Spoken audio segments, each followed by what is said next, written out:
성도 여러분 안녕하세요.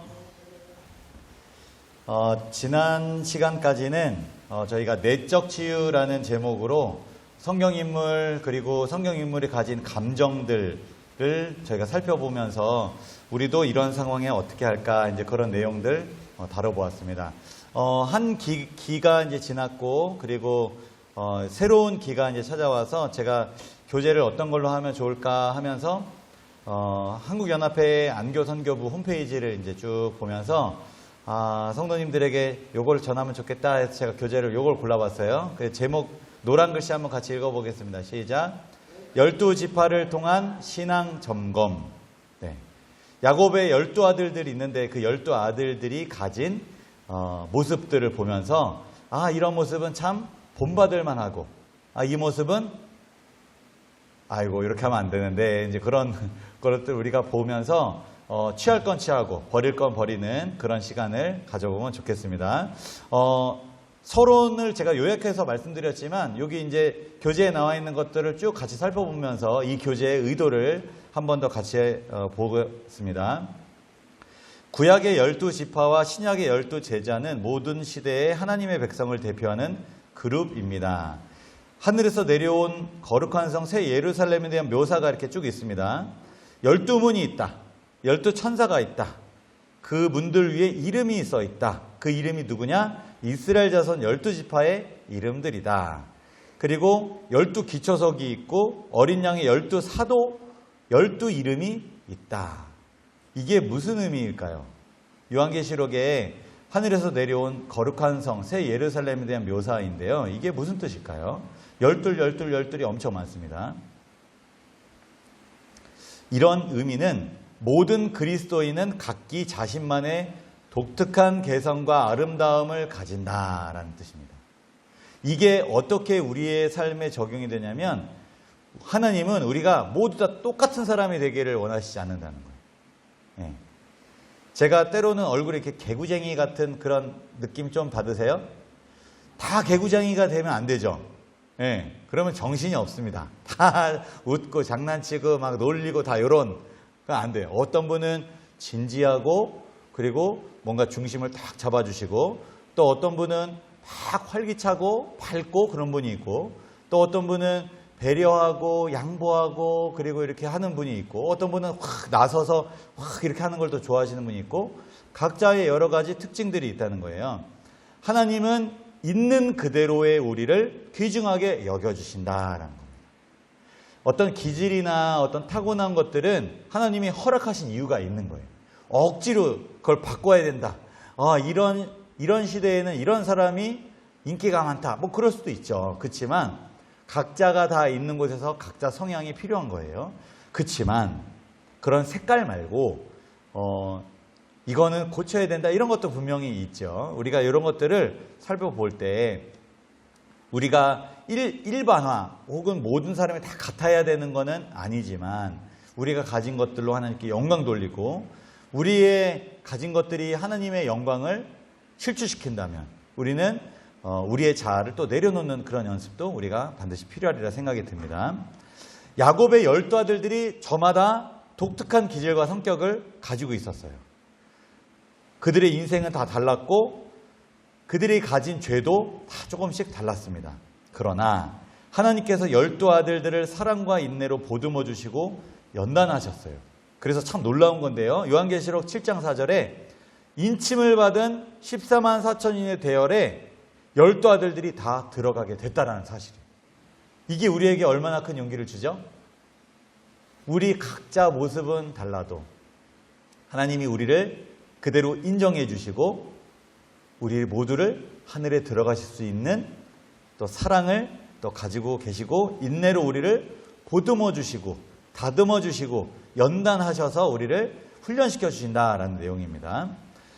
훗날 12지파 가운데는 우리의 얼굴도 끼어 있을 것입니다. 아멘. 예수 그리스도를 믿음으로 말미암아 우리는 영적 이스라엘이 되었죠. 그래서 우리도 각기 다른 상황에서 각기 다른 곳에서 주어진 일을 열심히 하고 우리 하나님의 사랑으로 우리가 변화될 때 우리는 다 하늘에 갈 수 있다라는 내용입니다. 그래서 오늘 포함해서 이제 12주 동안 13주 동안 우리가 다뤄야 될 이 모든 내용들을 통해 나를 향한 하나님의 교훈이 담겨 있는 이야기다라고 생각하시고, 이 인물을 통해서 나는 무엇을 배우고 무엇을 타산지석 삼아야 할지 우리가 많이 공부하는 시간, 또 배우는 시간, 교훈을 듣는 시간, 그런 시간이 되기를 기도하면서 오늘 말씀을 시작하겠습니다. 첫 번째 인물은 르우벤입니다. 제목을 한번 같이 읽어보겠습니다. 1과 시작. 탁월한 능력을 가졌지만 탁월하지 못했던 르우벤. 얼마나 안타깝습니까? 하나님이 많은 재능과 또 우월함을 또 주실 수도 있는데 그것을 활용하지 못했어요. 활용하지 못한 것은 이기적으로 활용했다. 잘못 활용했다죠.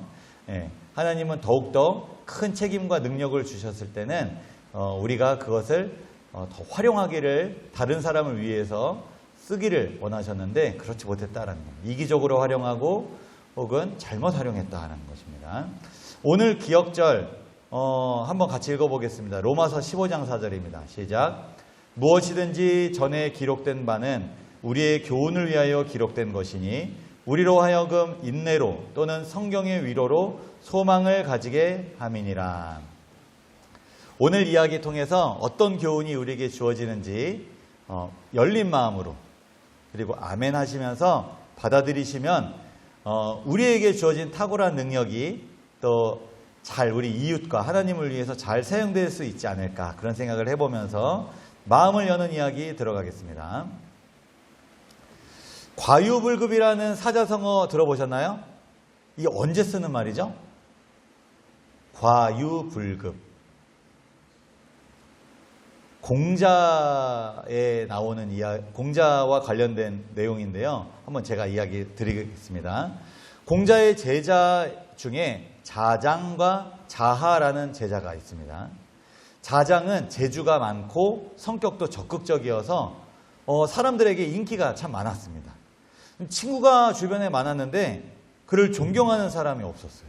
왜 그럴까요? 재능도 많고 재주도 많고 성격도 밝아요. 근데 왜 존경하지 않을까요? 질투인가요? 제가 이제 정확한 의미는 사실 다 근거나 출처를 찾아보지 않았기 때문에 모르지만 제가 이 이야기를 여러 번 읽어보고 유추해 본 결과 조금 잘난 척하는 것 같아요. 자기가 잘난 걸 잘 알아. 그러면 좋아하는 애도 속으로 밥맛 없어 이렇게 하잖아요. 뭐 없어 이렇게 생각하잖아요. 질투하는 거일 수도 있지만 스스로가 이렇게 너무 잘난 척을 하니까 옆에 진짜 친구들이 없는 거예요. 한편 자하는 성격이 자장과 정반대였대요. 외유내강에 강직하고 의로운 성격인데 무척 내성적이고 소극적이어서 나서기를 싫어했어요. 이게 어느 정도는 진짜 겸손하다. 아이고 정말 사람이 진득하다. 근데 계속 빼면 어떻죠? 그러면 아이고 답답하다. 이제 이렇게 좀 해석이 될 수 있어요. 근데 어느 날 공자의 다른 제자가 이 두 사람을 놓고 공자에게 질문을 하는 거예요. 자장과 자하 중에 누가 더 현명합니까? 그러자 공자가 이렇게 대답했어요. 자장은 지나치고 자하는 미치지 못한다. 이게 무슨 말이에요? 둘 다 아쉽다는 거예요. 하나는 너무 나대고 한 명은 너무 가만히 있고, 이러니까 하나는 지나치고 하나는 미치지 못하는 거예요.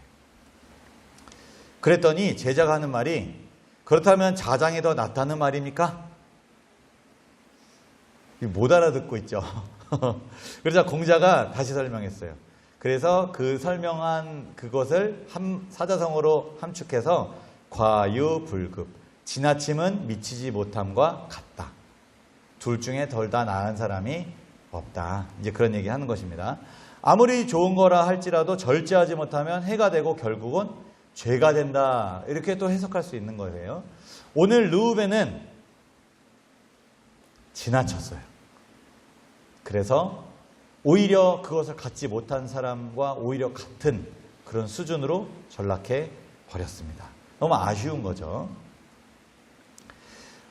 저희가 이제 야곱의 12아들들을 매주 한 명씩 이렇게 다뤄야 되기 때문에 오늘 첫째 이제 르우벤을 다루겠습니다. 자, 다루기 전에 상식 질문을 제가 드려보겠습니다. 야곱에게 아내가 몇 명 있었을까요? 4명 맞습니다. 참고로 야곱이 이름이 나중에 바뀌는데 뭐로 바뀌죠? 이스라엘로 바뀝니다. 그래서 야곱의 아들들은 이스라엘 12지파가 됩니다. 네, 이스라엘이 야곱이니까 이스라엘의 아들들 해서 그 모든 아들들이 이스라엘 백성들이 되는 거예요. 자, 누구일까요? 누가 아내일까요? 아내 이름 아시는 분? 라헬 나왔습니다. 레아 나왔습니다. 그 다음에 여종들, 그 몸종들. 레아와 라헬은 이제 뭐랄까 정부인이라고 해야 되나요? 근데 그 몸종들도 아내가 또 되죠. 실바, 빌하. 예, 중요하지 않습니다. 외우진 않으셔도 돼요. 자, 이렇게 4명의 아내가 있었습니다. 자, 그런데 여기에 이 4명이 아들들을 낳아요. 그게 이제 12아들들인데 아시는 대로 한번 이야기 한번 해보시겠습니다. 오늘 주인공 르우벤 나왔습니다.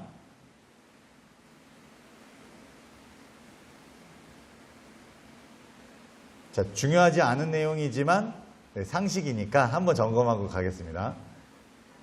단 나왔습니다. 단. 네? 유다 나왔습니다. 점점 많아질수록 제가 기억을 못할 수도 있을 것 같은데요.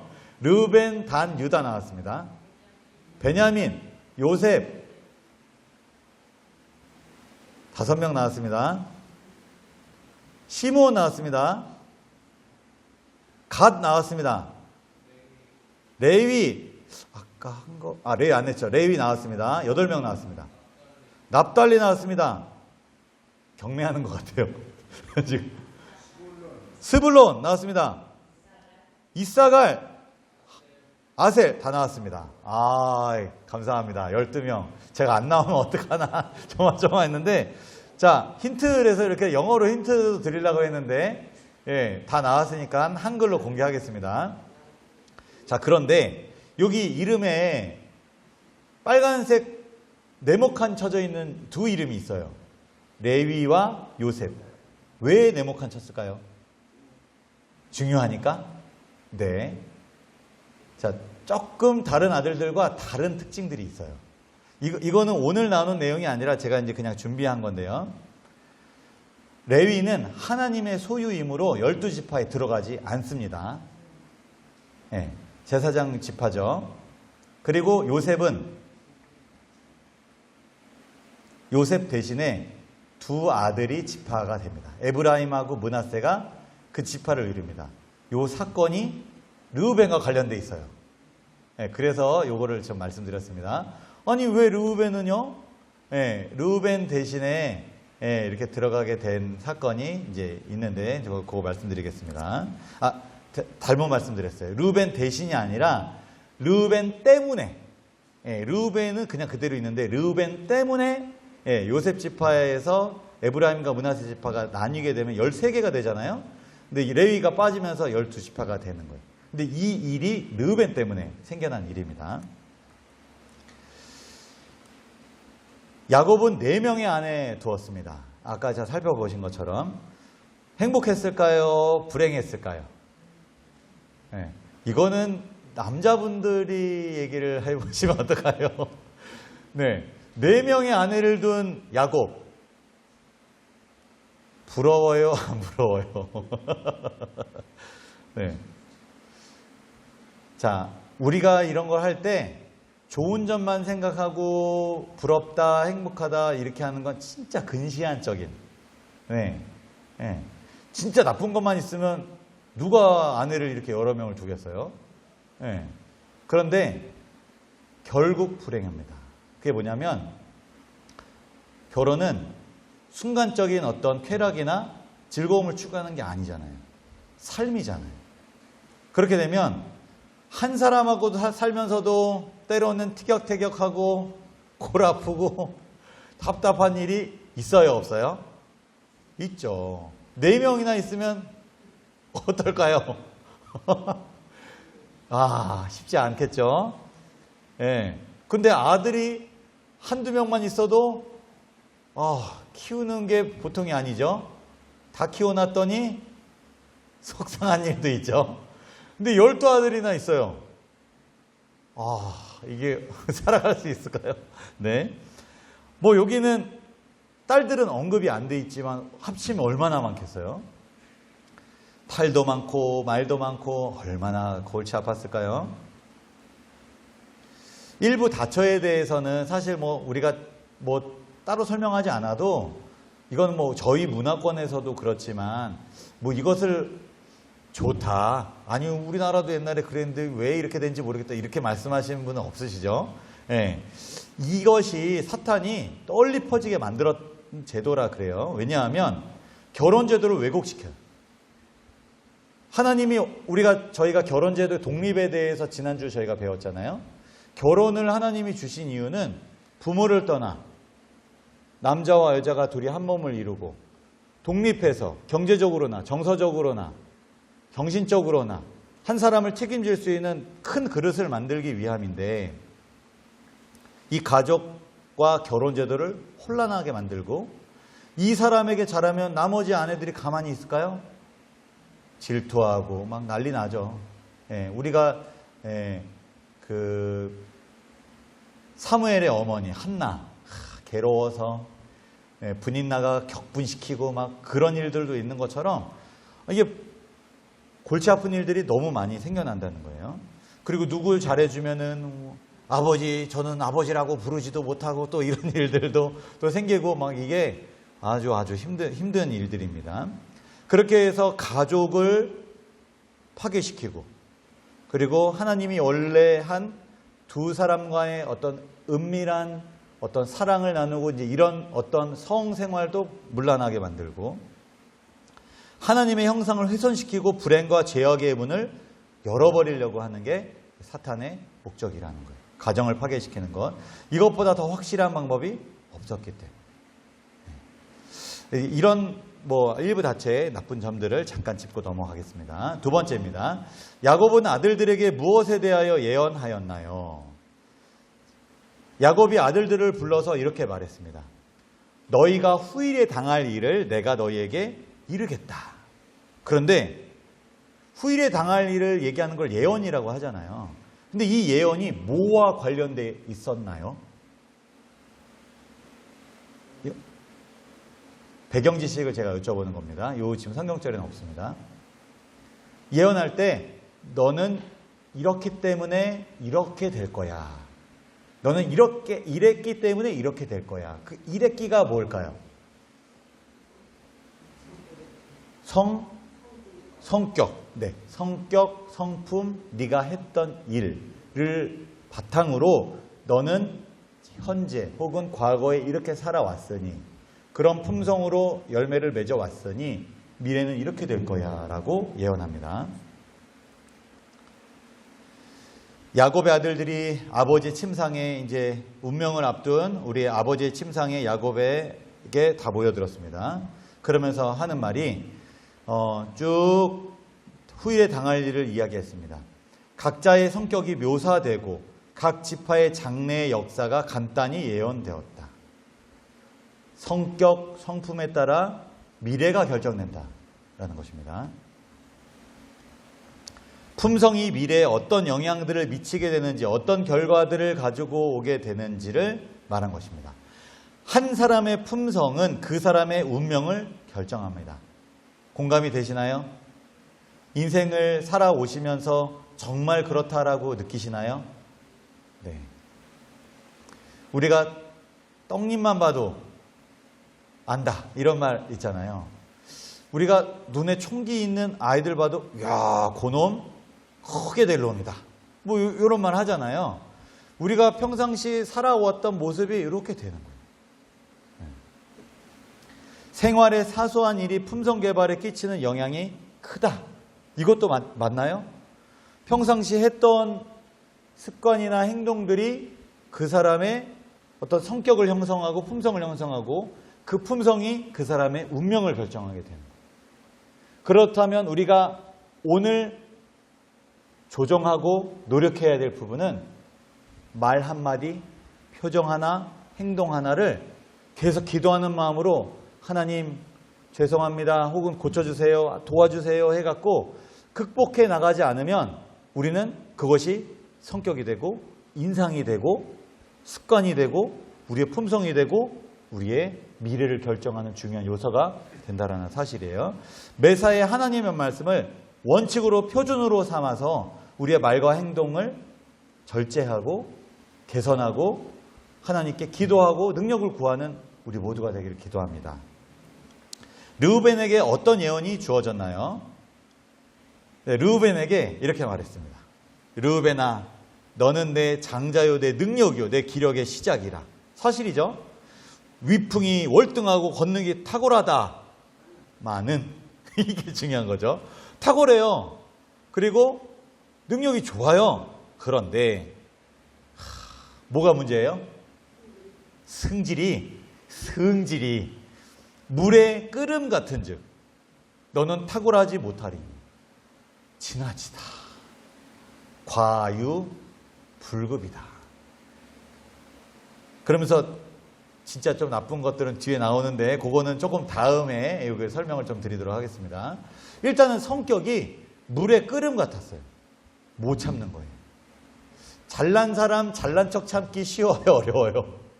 어렵죠. 내가 알면 그 한마디 그거 가만히 있으면 더 덕이 되는데 그 한마디 해야 돼. 예.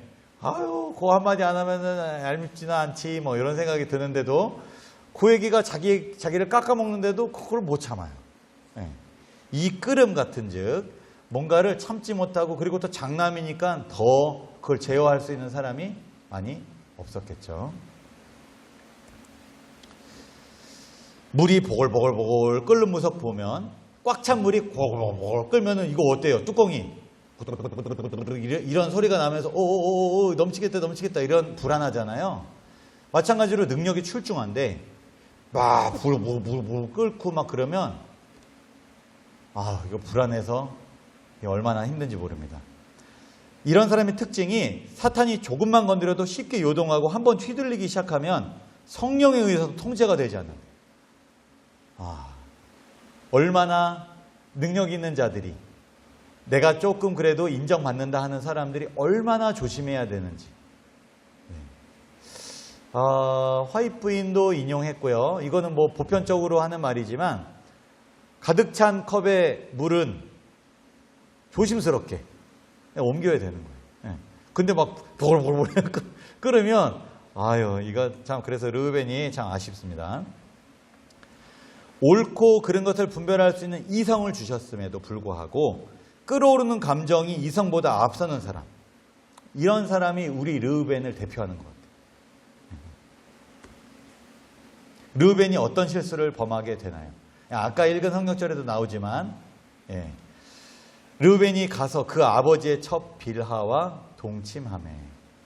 와, 이런 일이 어떻게 있었을까요?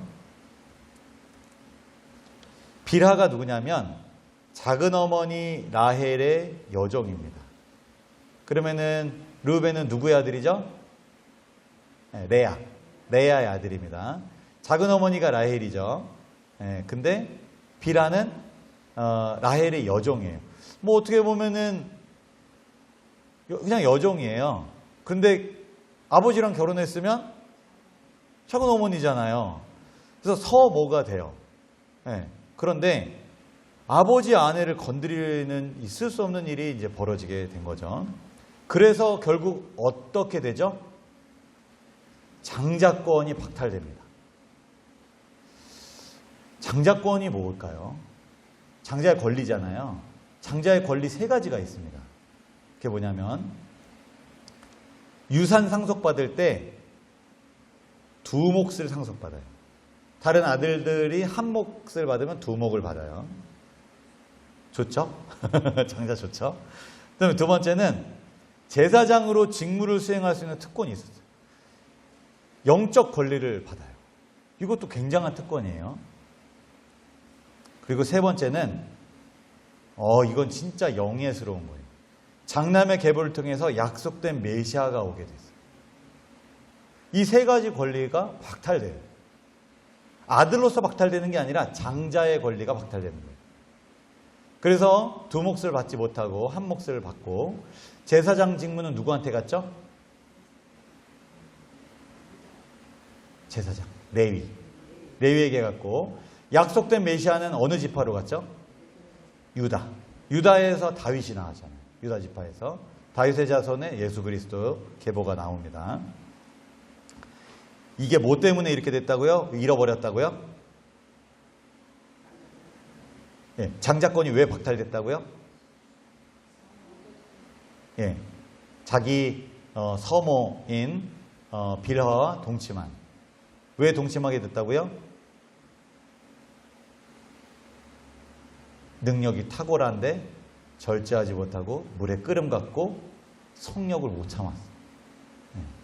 뭐 어떤 이유인지 물어보지 않아서 자세히는 모르겠지만, 여러 가지 그게 뭐냐면 능력을 절제하지 못하고 옳은 데 쓰지 못하고 지나친 거예요.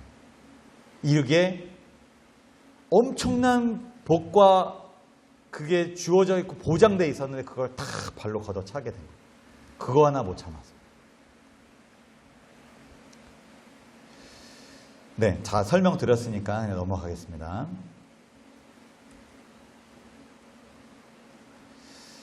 이게 이제 우리 이렇게 적용을 이 저자는 하셨어요. 우리 재림교회는 남들보다 2배의 진리를 받았습니다. 그러니까 큰 책임을 받았다는 거예요. 장자라는 거예요. 이 진리의 오류와 거짓이 섞이지 않도록 보존하는 사명이 우리에게 주어져 있다고 말했습니다. 진리가 온 세상에 증거하도록 세천사의 기별을 우리가 전하라고 우리에게 진리가 주어졌어요. 다음 세대에 이 진리를 전해야 하는, 우리 세대에서만 전하는 게 아니라 다음 세대로 우리의 신앙을 전수시키는 이런 사명이 맡겨졌는데, 우리가 이러한 역할을 감당하지 못한다면 이 축복을 잃어버리게 될 것이다. 되게 무서운 말입니다. 제가 그냥 질문을 드려볼게요. 답변을 하시면 좋겠고 안 하셔도 괜찮습니다. 이 주어진 사명을 감당하기 위해 우리가 뭘 하면 좋을까요? 오류와 거짓이 섞이지 않도록 보존하는 사명, 온 세상에 증거하는 사명, 다음 세대에게 진리를 전수하는 사명, 이거를 하기 위해서 우리가 할 수 있는 일이 뭘까요? 해야지, 맞아, 이게 아니라 구체적으로 우리가 뭘 할 수 있을까요?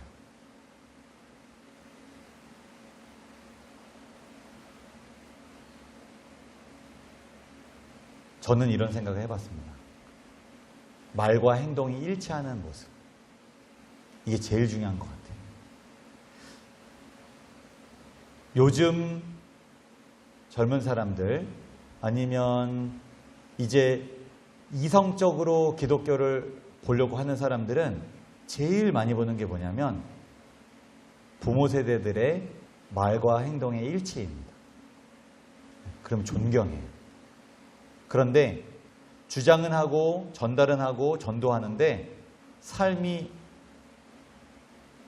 존경할 만하지 않으면 안 받아들여요. 염증을 느껴요. 나는 예수 그리스도는 좋아한다.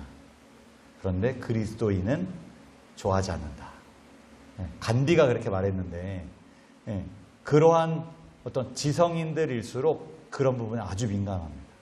그래서 저는 특히 다음 세대, 그리고 진리가 전파되고 오류와 거짓이 섞이지 않도록 보존하려면 저는 말과 행동이 일치하는, 품성으로 증명하는, 말로 증명하는 게 아니라 우리의 삶으로 증명하는 모습이 우리가 가져야 되지 않을까, 그런 생각이 듭니다. 혹시 또 어떤 또 좋은 아이디어가 좀 있으실까요? 구체적으로 우리가 뭘 해야 이런 사명을 잘 보존하고 전파하고 유지할 수 있을까요?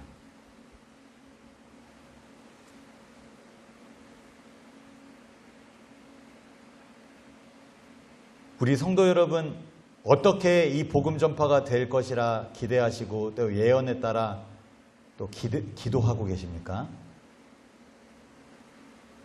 사실 모든 기독교가 지금 다 하향 곡선을 내리고 있는 거 아시죠?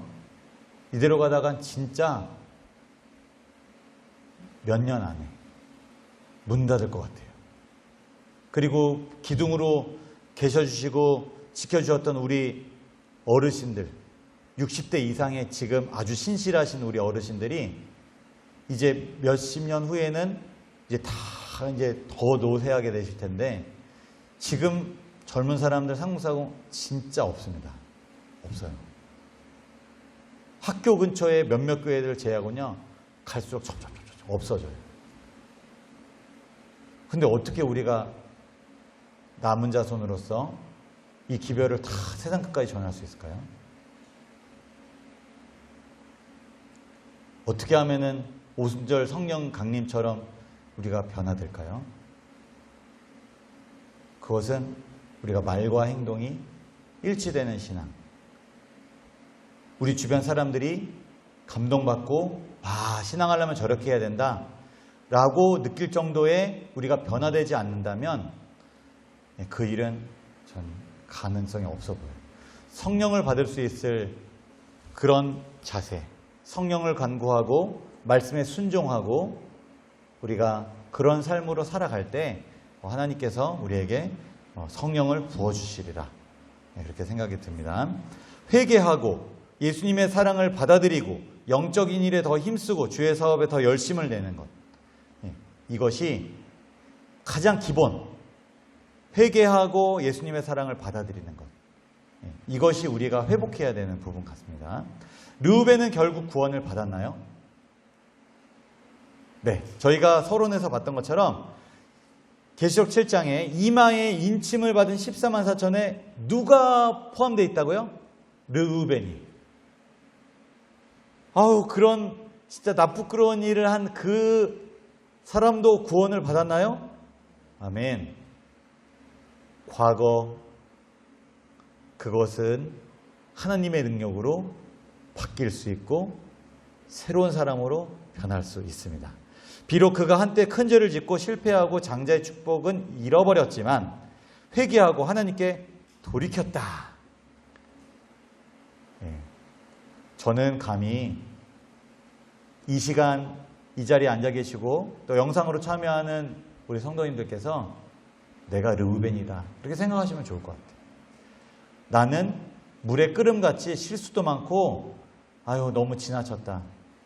하지만 하나님의 능력으로 다시 주님을 붙들고, 비록 그 실수 때문에 장자 축복도 잃어버리고 내가 어떤 인간관계는 크게 잃어버린 것도 있고 상처 준 것도 있고 나도 받았지만, 그러한 모든 것 뒤로 하고 내가 지금 하나님께 회개하고 내가 나아갈 때 그의 인생은 완전 새로운 인생이 되고 하나님께서 구원하실 수 있는 인생이 된다는 거예요. 우리가 그러한 사람에 포함된다라고 그렇게 생각하면 좋을 것 같습니다. 르우벤이 어떻게 회개했나요?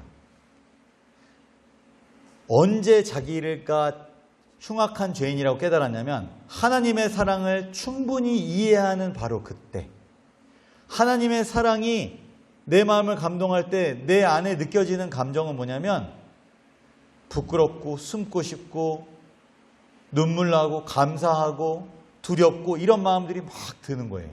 언제요? 하나님의 사랑이 드러날 때. 그때 부드러움과 통해로 가득 차는 겁니다. 지적과 정죄는 우리의 마음을 더 단단하게 하고 더 지는 이런 생각이 들게 합니다. 그런데 사랑을 나타내고 섬기고 예수님을 높이면 그 사람은 그 사랑에 녹아지게 되어 있는 거예요. 하나님의 성령의 감동에 굴복할 때 양심이 각성된다. 하나님은 빛이시잖아요. 그 빛이 우리의 마음에 은밀한 곳을 비추셔서 숨은 생각을 드러내시고 나의 죄를 깨닫게 해주신다는 겁니다. 말씀이 전해질 때, 진리가 전해질 때, 예수 그리스도의 사랑이 전해질 때 우리의 마음속에 진정한 죄가 깨닫게 되는 거예요. 여기가 어딜까요? 병원. 예, 세브란스 병원입니다. 제가 성함은 말씀드리지 않겠습니다. 아시더라도 그렇구나 그냥 이해하시고 들어주시기만 하면 좋을 것 같아요. 제가 최근에 우리 한 분을 모시고 이 병원에 좀 다녀왔습니다. 근데 그분을 이제 모셔다 드리고 이제 도와드리면서 그분이 갑자기 이제 진료 대기하고 있는데 저한테 얼굴을 보고 목사님 요즘에 너무 무서워 그러는 거예요. 이게 제가 뭘 무섭게 했을까요? 우리 성도님한테 제가 화낸 적은 없는데 뭐 제가 혹시 뭐 무섭다는 소문을 들으신 건가요? 제가 왜 무서워요? 이렇게 물어보니까 아휴 우리 손 목사님은 안 무서웠는데 반 목사님은 무서워 또 그러는 거예요. 무슨 얘기 하시나 아유 제가 뭘 무섭게 했어요? 말씀해 보세요. 설교를 할 때 얼굴을 못 쳐다보겠어? 제가 화낸 적은 없는데 설교하다가 제가 요즘에는 좀 무표정으로 설교했나요? 그게 아니고 그러면서 막 우시더라고요.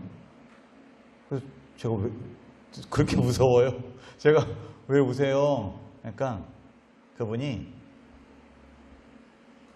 목사님 설교를 하는데 자꾸 내 죄가 생각이 나. 그래서 목사님 얼굴 보면 벌 받을 것 같아서 못 쳐다보겠어. 그렇게 얘기하시더라고요. 그러면서 막 하염없이 눈물을 흘리세요. 아유 잠시만 기다려주세요. 제가 휴지 갖다 드릴게요. 휴지 갖다 드리고 눈물을 닦아드렸어요. 그러면서 말씀을 못 하시더라고요. 그래서 제가 이렇게 얘기했어요. 성령께서 말씀을 통해 죄를 보여주신 것 같습니다. 감사하게 생각하시고 기도하시면서 마음껏 회개하시면 좋겠습니다. 그리고 하나님께서 역사하셨으니 정말 회개와 용서와 평안을 주실 겁니다. 그리고 하나님께서 아마 크게 쓰실 거예요. 그렇게 용기를 드렸습니다.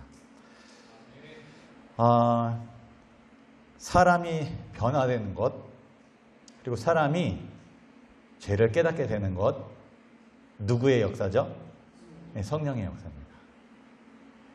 성령의 역사는 하나님의 사랑이 전달될 때, 그 은혜가 주어질 때 자기의 죄가 보이고 자기의 부족함이 보이는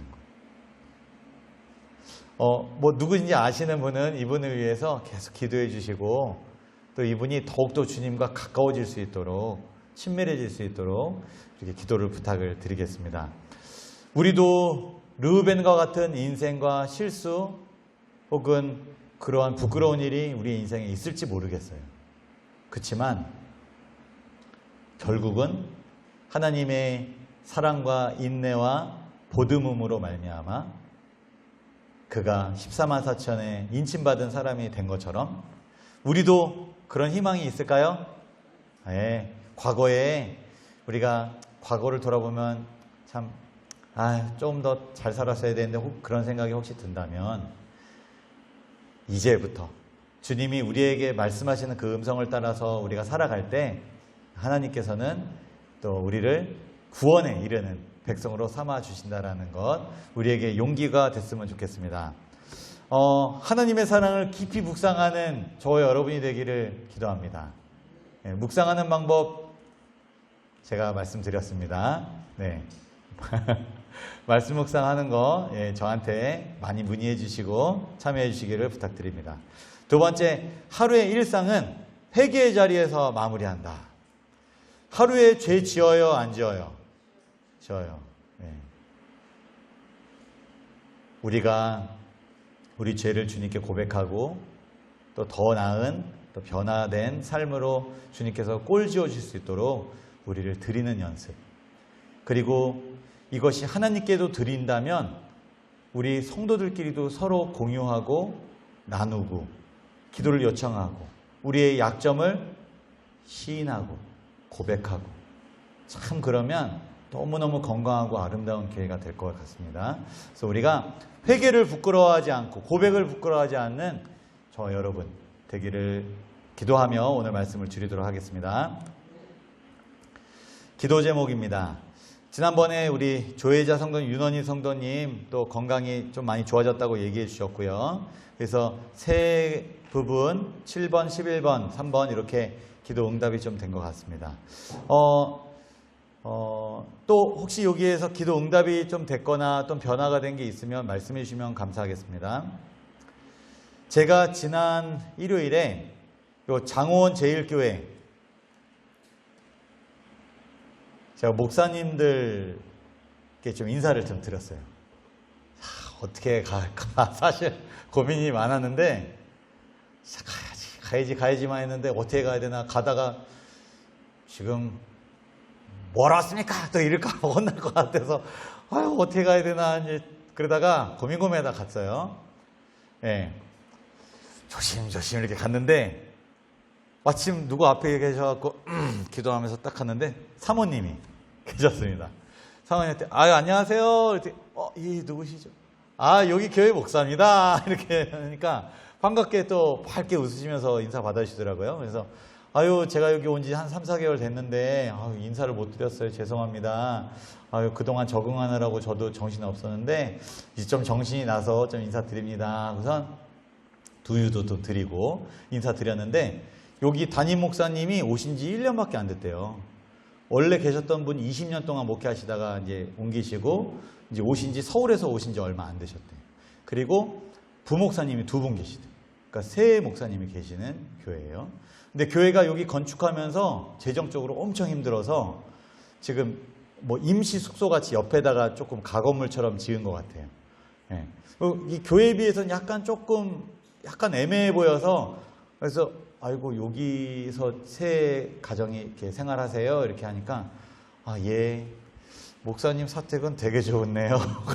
그래서 예 속으로 원래 우리 안식일교회 저력이 있죠. 이렇게 얘기했는데 네 하여튼 인사드렸어요. 그리고 요 8-50번지 여기 주민한테도 거기는 자주 인사를 드리고요.